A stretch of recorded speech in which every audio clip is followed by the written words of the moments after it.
Hi, Sasanka. Welcome to NEXWEB podcast. Thank you for inviting me here today. Sasanka, can you share your background? When and why did you migrate to Australia? I'm from Nepal. I'm a Hindu, and I turned 16 years old this month. Wow. When I was in Nepal, I was studying in year Okay. six. I came to Nepal like in the middle of year six. My Okay. parents Okay. are they were well balanced in Nepal. There was not that much trouble. They came to Australia for my better education. They came to Okay. Australia before me, and I came after them. When was the year you came to Australia, and when was the year your parents came to Australia? My parents came to Australia in 2015, and I Okay. came to Australia on 2018. At first, I cried a lot, and then after that, they came to Nepal twice, Okay. which made me feel a bit better. First time they came, it was like I was happy, and the second time they came, they took us with me, they Okay. took me with them. So Yeah. it was fun. Yeah. Like, at what age were you separated from your parents between two countries? It was at the age of 9, Uh, yeah, 9, 8. wow. Like, I was in did you year on 3. I Wow. know Did you that. understand like what was going happening in my life at that time? Like, Yeah, I understood a little, but okay. I was still immature, so I didn't understand that much. And were you excited to come to Australia after 3 years? I was excited to come to Australia. I bragged a lot about that to my friends. I think you still have a friends in Nepal, isn't it? Do you communicate with them? Yeah, I still have friends in Nepal, but I don't communicate with them that much because it's like hard to manage the time and with them and me. In which year did you enroll here in school? I think you enrolled in a school, right? Like you were Yeah, like at what age you came to Australia? Like I you were came to lived Australia in 11. in 11, and in which year did you enroll in Australia, like school in Australia? I enrolled in year 5. I was meant to enroll in year 6, but the school I was applying for, I didn't have any seats left for year 6. So my parents thought it was better for me to go in year 5 and learn about Australia's like education systems and all. And then after that, they wanted to put me in year 7, but I just didn't want to go to year 7 because I made a lot of friends in in year 5. So I just Yeah. stuck with them. Wow, like was it difficult to adjust with the culture, friends in Australia at the beginning because there was a language difference, cultural difference, and lots of things differences? How did you adjust? I had a 3 months gap when I before I started to go to school. When I Okay. first went to school, like the first day, it was a little nerve-wracking. But Yeah. then after like a week and stuff, I found like there were Nepali people in our school as well. So I Yeah. like made friends with them, and after that, Yeah. I made friends with every person there. Then after a year and two, I became the school captain. Wow. Uh, I want to ask you one question, Sasank. Like, have you faced bullyism at the beginning stage of your school life in Australia? No, I have not faced bullying problems. Whenever people like tell me like, do you face any bullying problems? But I just tell them like I've made a lot of friends and they like care about me too much. So like none of them like know that I will never get bullied. Oh, wow. And did you have a language problem while coming to Australia and beginning the start of the school? Yeah, well, when I came to Australia, I had a bit of accent. I still have a bit of accent, but like in school, they taught us like pronunciation and stuff, Yeah. which made it easier to like for me to speak more normally here, and people understood me way better like than when I first came to Australia. And back when I was in Nepal as well, I studied in an English school, so I did know a little bit of English, but not to that level yet. Okay. You have studied in Nepal, which is a developing country, and you Yeah, came to Australia and started school here. Like you have like two countries and developed country. You have experienced both the education system. yeah, Personally, what sort of differences you found in the education system of developing country and developed country? yeah. When I like in Nepal, it was like kind of rushed. They just wanted you to learn stuff. It was just like you learned from a book. You understood whatever you'd say. You understood whatever was in the book. You just Yeah, had that memorized in your head, and it was yeah, like kind of boring and stuff. But in Australia, they like teach you based on research. They Okay. make you like research your own stuff and stuff, like own studying and stuff. Yeah, which was a lot easier to understand and a lot more fun. In Nepal, like in the developing countries, they'll have you do so many homeworks and stuff. So there's like 7 subjects per school day. But here, you don't really have that much pressure for school, like your school homeworks, and just chill in school. With And I have heard that I also studied my school and college in Nepal, and I don't know about the Australian education system, but I have heard that there is a play based learning where you yeah, are allowed to play and you learn all the stuff. Like, yeah, is it true? it is true. Like you play a lot of games, like for you to understand it better. Like for example, in my school they do Japanese, and Okay. like for them to teach us how to do Japanese, it's like they teach us through games and stuff and like more fun activities because they believe that kids learn better if there's something fun involved with it. Yeah. Yeah. Also, I'll also like to say that the teachers in Nepal and teachers in here are like two different kind of people. In Mm, Nepal, it's like more strict. The teacher are like the teacher are just there to discipline you and teach you, but in here, the teacher are like friends towards you, and you share yeah. stuff towards them, which is why you also want to learn from them. Sasanka, like, what sort of differences have you found between the student and teacher relationship in Nepal and in Australia? Yeah. Like, When I was in Nepal, like I felt it's so hard to like communicate with the teachers and like ask them what the problems were because I felt like they'll just like like scold me and stuff for not understanding the teaching. But like yeah, here, I can ask them freely about stuff that I wanted to like I'm struggling with, and they'll like yeah. help me as well. They'll just be there for me. In Nepal, it's like Okay. more I'm scared to ask them. Sasanka, like, how many subjects are you Yeah, studying? And I'm studying about 7 to 8 subjects right now, okay, and there are like many different teachers for like each subject. okay, For example, like in my school, it's like kind of getting worse right now. The teachers in our school are like not too great. Just in our English class, we have had 4 different teachers this year, which oh has wow, made it hard for us to like study the curriculums they have like put out. But like we're okay, getting through it right now. The last term, and we yeah, like, still had a teacher, new teacher. but I have heard that in primary school, like, only one teacher is focused on Yeah. making student teach to different subjects. Like, is Yeah. it different, like in primary school and the secondary school? It is. In a primary school, they just have one teacher that is like well versed in all subject, like a jack of all trades. But in here, when you get to up to high school and secondary school, they'll start like having multiple teachers, all like very masters in their own rights, which is a bit better than having a same teacher for every single like subject. Like, how do you socialize yourself and make yourself productive? Besides school, I know how to play guitar. I play guitar. I perform in like events as well. I dance. I also do that in many events. But like most importantly, I work. Okay, I work in a supermarket, which helps me like talk to other people, and I also okay. play volleyball outside of school, which I'm getting slowly better at. Still working, and you are just 16 years old. How long you have been And working, and how do you manage your work and study life? I've been working for 1 year now. Okay, Like in school, like school work is not that much pressure for me because it's they give you about 2 weeks to do your assignments and stuff, which is okay, like plenty of time. So what I used to do before was that I used to get the assignments.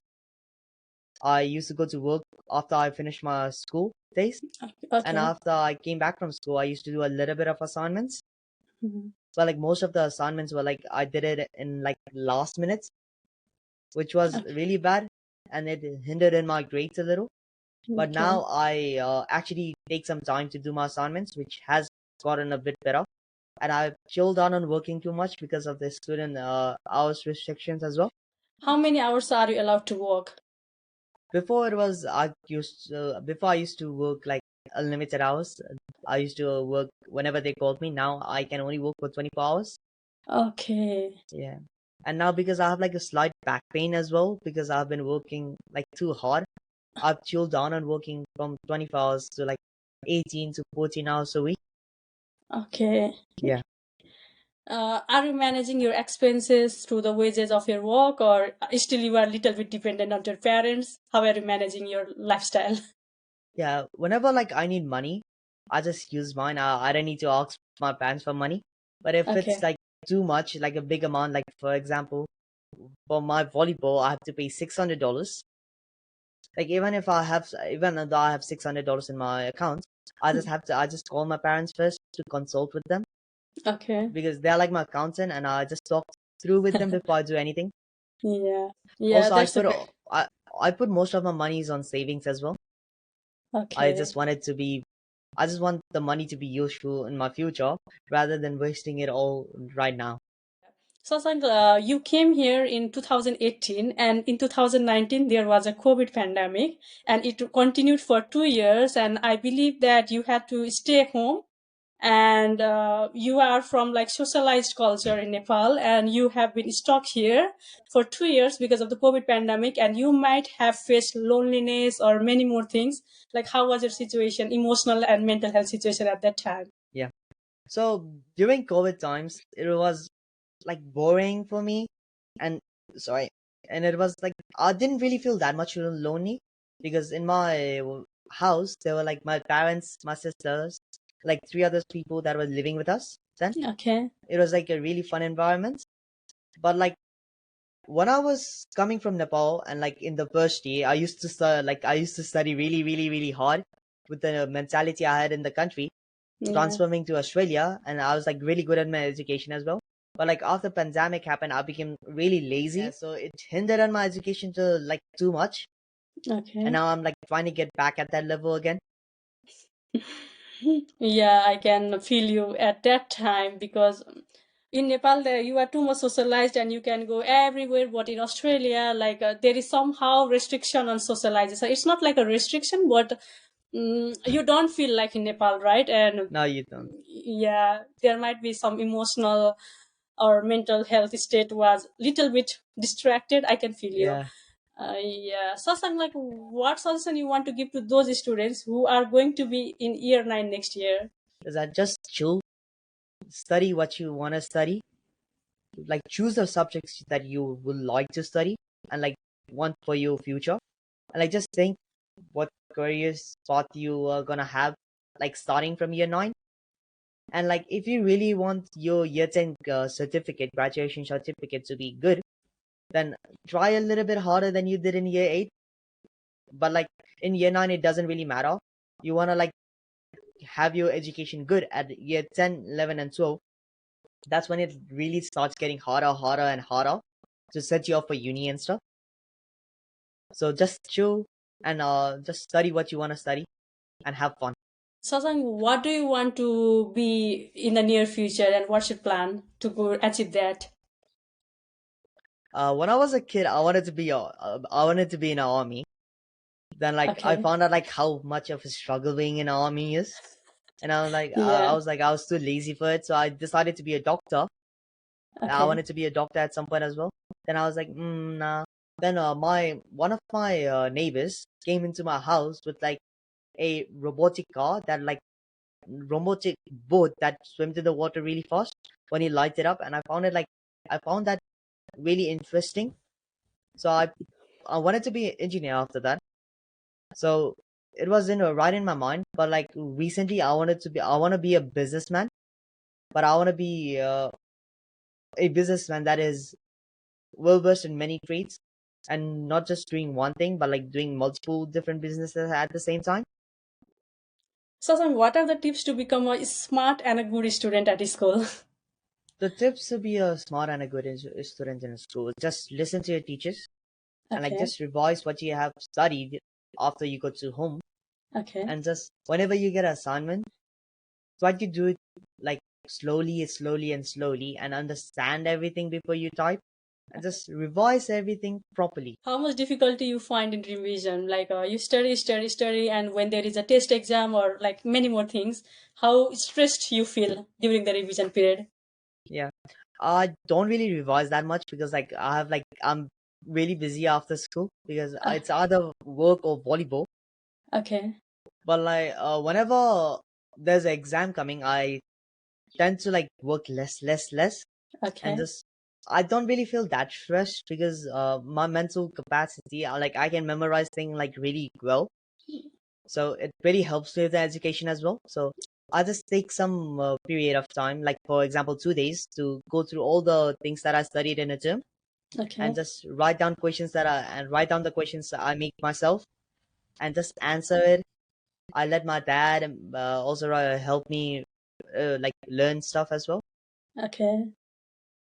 Sasank, you are from Asian background and you have spent like more than half of your age on Asian background and Yeah. culture and many more things. But now you are in a Western background.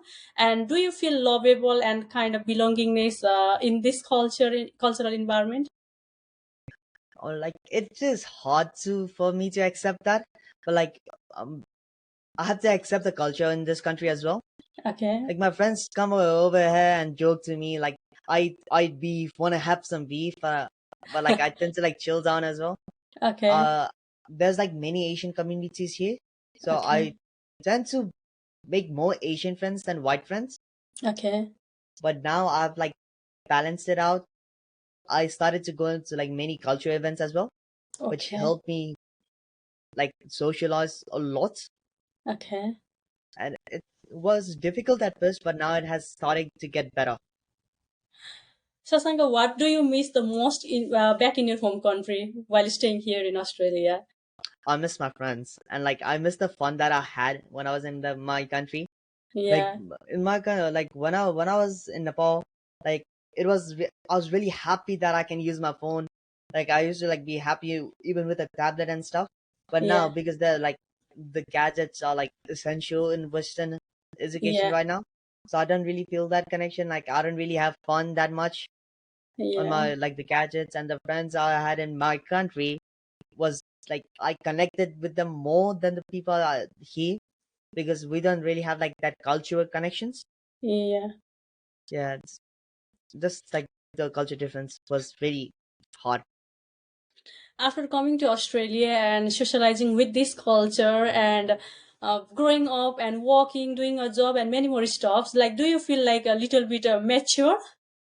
I do feel a little bit mature, but like I am immature at some point of my like sometimes as well. Yeah. I tend to like balance it out because if I become too mature, Yeah. it is just like me being too overconfident in myself, kind of, and me being just like too much. So I try to mix my like thing with not being immature at the same time. I'll be immature, I'll be mature to just balance it out. In Western culture, like there is a common trend that people like or children goes to the another place, like they sit far from the parents and work far from the parents, and they sometimes comes to visit parent after the age of 18. Like this is a common trend in Western culture. And what's your plan? It's only 2 years remaining for you to become the age of 18. Like, do you want to stay with your parents or do you want to go little bit far and become independent? Like, what's your mindset right now? My mindset right now is that I want to stay with my parents because I can do my own individual things after even after I turn 18. I don't have to like live separately. I also have like a sister, so if I just like move out, but Okay. it is so much harder. It's too much burden for me. So Yeah. it's way more like financially like and mentally, it's so much better to stick with your parents and just have fun. But sometimes my parents just tell me that after me and my sister turn 18, they're just gonna go back to Nepal Yeah. because they miss their home country and they have to Yeah. take care of their parents. And Yeah. we're gonna stay here till we turn 30 and stuff. Yeah. And we're just gonna migrate back to Nepal. Hopefully, it's a better place to develop. Yeah. That's your current mindset right now Yeah. then. Sasang, where do you see yourself after 5 years? So what's your dream? What's your hobbies? And what are the passion you want to follow? After 5 years, I just wanna be like known like throughout the world. I like Wow, my yeah. passions. I like to sing and to sing. I like to play volleyball. I like to dance. So I wanna. I'm like me. Like I have multiple talents. So I just wanna show that to the world. My mom has told me to start like taking acting classes as well. Wow, yeah. Yeah, so I just want to do a lot of things before like before I pass away. So I just want to have fun. Firstly, in 5 years, I just want to have a well settled life, have fun, and like know what my future plans are. Have you That's it. thought of doing any university degree right now, according to your mindset right now? Yeah, I have thought about doing business management because like what I think about like business, right? Especially back in like some developing countries, like the mindset of having business is that you open a business to earn money, Yeah. right? Which really doesn't like improve your thing. So what I wanna do is like I wanna open businesses to give Okay. other people opportunities to like do something and like do better for themselves and improve their countries and stuff. Then you want to study business management, like on Yeah, your bachelor degree, and then yeah. you want to start a business, or you want to start a business and continue your study. I wanna like start the business and take business management class at the same time because I feel like if I do business management, then I start my business, it'll be like it'll take a lot of time, like that Yeah. I've already consumed.